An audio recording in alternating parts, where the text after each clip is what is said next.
चौधरी चरण सिंह के पोते जयंत चौधरी का एक ट्वीट आया है। ये ट्वीट आपको दिखा देते हैं। उन्होंने खुशी जाहिर की है और इस ट्वीट में क्या कुछ लिखा है ये आपको दिखा देते हैं।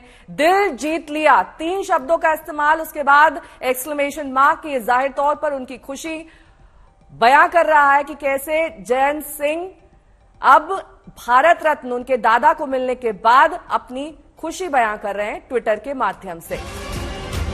और इस बीच जो 3 नामों का ऐलान किया गया है उनको लेकर सियासत भी जारी है।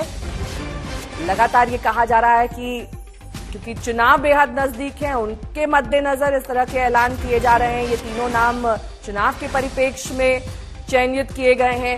चौधरी चरण सिंह को भारत रत्न देने पर जयंत चौधरी का जो बयान आया है उससे साफ तौर पर लग रहा है कि जयंत चौधरी काफी खुश हैं और ये सब तब हो रहा है जब जयंत चौधरी बीजेपी से हाथ मिलाने वाले हैं।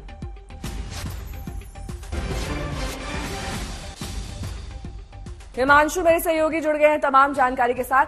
हिमांशु, एक एक करके जो सभी नामों का ऐलान किया जा रहा है, कर्पूरी ठाकुर से शुरुआत अगर करें तो अभी तक जो 5 नाम जिनका ऐलान किया गया है उनका अगर राजनीतिक बैकग्राउंड देखा जाए तो जाहिर तौर पर ये सबको ज्ञात, अगर लाल कृष्ण आडवाणी को हटा भी दे तो ये सबको ज्ञात है कि इन सबको उस दौरान भारत रत्न दिया जाना चाहिए था जब कांग्रेस की सरकार थी। और ऐसे में जो कांग्रेस नेताओं के ही बयान आ रहे हैं वो अजीबोगरीब है, उनको ही नहीं समझ में आ रहा है, असमंजस की स्थिति में दिखाई दे रहे हैं कि अब क्या कहा जाए।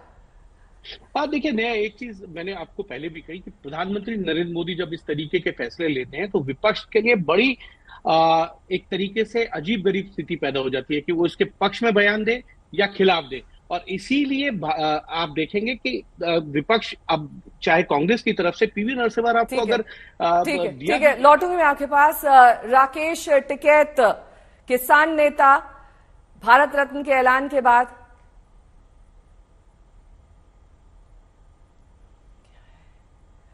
राकेश टिकैत हमारे साथ फोन पर जुड़ गए हैं।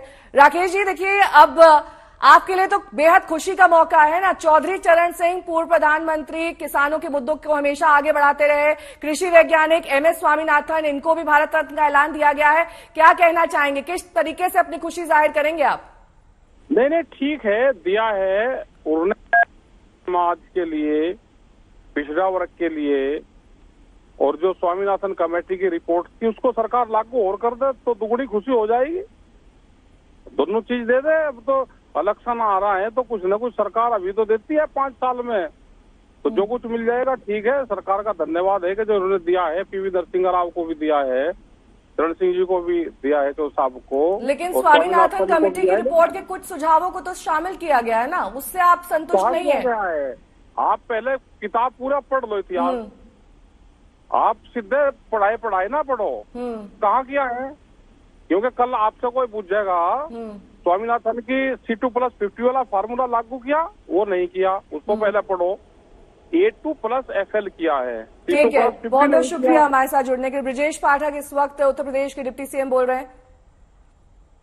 सबको समाहित करके एक एक ऐसे व्यक्ति जो हमारे समाज में अच्छा काम किए उनको सम्मानित करने का काम कर रहे हैं। मैं बहुत आभार। निश्चित तौर से जयंत चौधरी, उनके परिवार को भी बहुत खुशी होगी क्योंकि सभी को बहुत प्रसन्नता है।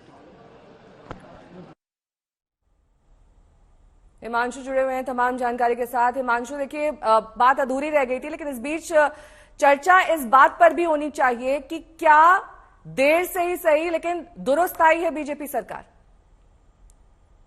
देखिए, ये चीजें जो है वो पॉलिटिकली एनालिसिस की जानी चाहिए। मैंने आपको पहले भी बोला कि प्रधानमंत्री इस तरीके के चौंकाने वाले फैसले लेते हैं। उनको मालूम है कब कौन सा फैसला लेना है, किस पर ज्यादा कब जो है फैसला लेना है।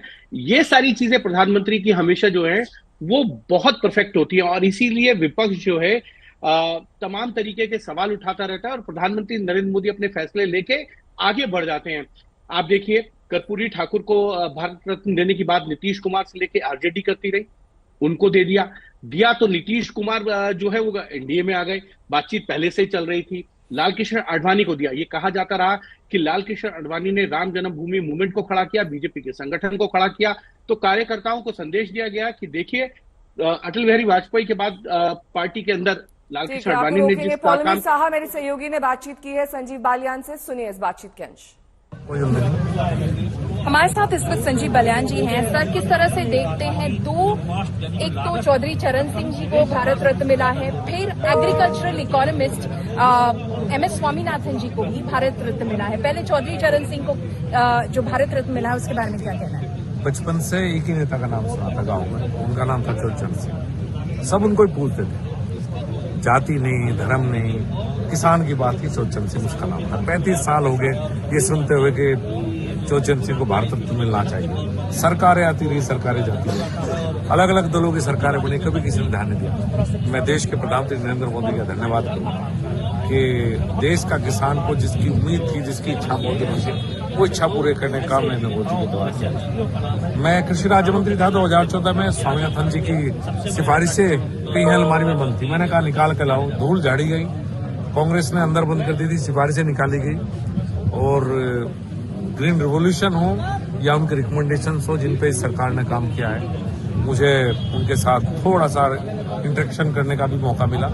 तो एक वैज्ञानिक और दूसरा सबसे बड़ा किसान नेता, आज 2 भारत रत्न देश के किसानों को समर्पित है। प्रधानमंत्री का धन्यवाद। तीसरा भारत रत्न नरसिम्हा राव जी को दिया गया है, ये पार्टी लाइन तोड़ कर दिया गया है। एक ये हुआ है कि जो देश के लिए काम कर रहा है वो किसी पार्टी का, उसको भारत रत्न दिया जा सकता है, तो बहुत बड़ा निर्णय है। और कम से कम किसानों की तरफ से देश के जो 2 भारत रत्न उनको मिले, उसकी तरफ से मोदी जी का धन्यवाद।